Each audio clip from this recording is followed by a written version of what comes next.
Good morning. আপনারা কেমন আছেন? আমি তো ভালো আছি। তো এসে পড়েছি আমি কলকাতা। আমার ছেলে আমাকে নিতে এসছে।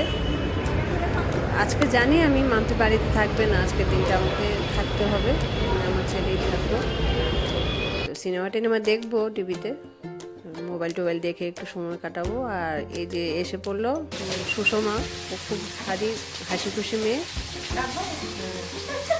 ভালো আছো? ভালো আছি। এবার ঘন ঘন চলে আসছি না, পুজোর সময় আসলাম, আবার এখনো চলে এসছি। তাতে কি হয়েছে? মেয়ের বাড়িতে আসলে তাতে কি হয়েছে? তোমার রাগ হয় না তো? না না, আমার কেন রাগ হবে? আমার কোনো এই রাগ যে নেই। বেশি করে রান্না করতে হচ্ছে। না, এরা আরো ভালো লাগে তো। রাগ হলে হবে? সবাই মিলে আনন্দ হলো, খাওয়া হলো, সব হলো, হাসি ঠাট্টা হলো, এইটাই। এটাই সব থেকে বেশি ভালো লাগে। হ্যাঁ, ঠিক আছে।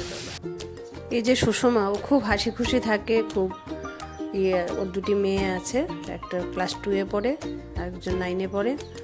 আমি সবসময় ওদেরকে না, যারা আমাদের হেল্প করে, আমি সবসময় ওদের ইম্পর্টেন্স দিই। কেন কি ওদের ছাড়া আমাদের আসলে চলবেই না। তো সকালবেলা দেখাচ্ছি আপনাদের কলকাতার সকালবেলা ভোরটা কেমন হয়। আমি তো উঠে পড়েছি ভোর ভোর, এই জন্য আপনাদের সঙ্গে শেয়ার করছি। এখানে ঠান্ডা সেরকম নেই, এত মানে শীতের জামা কাপড় না আনলেই চলে, প্রায় একটু মোটামুটি।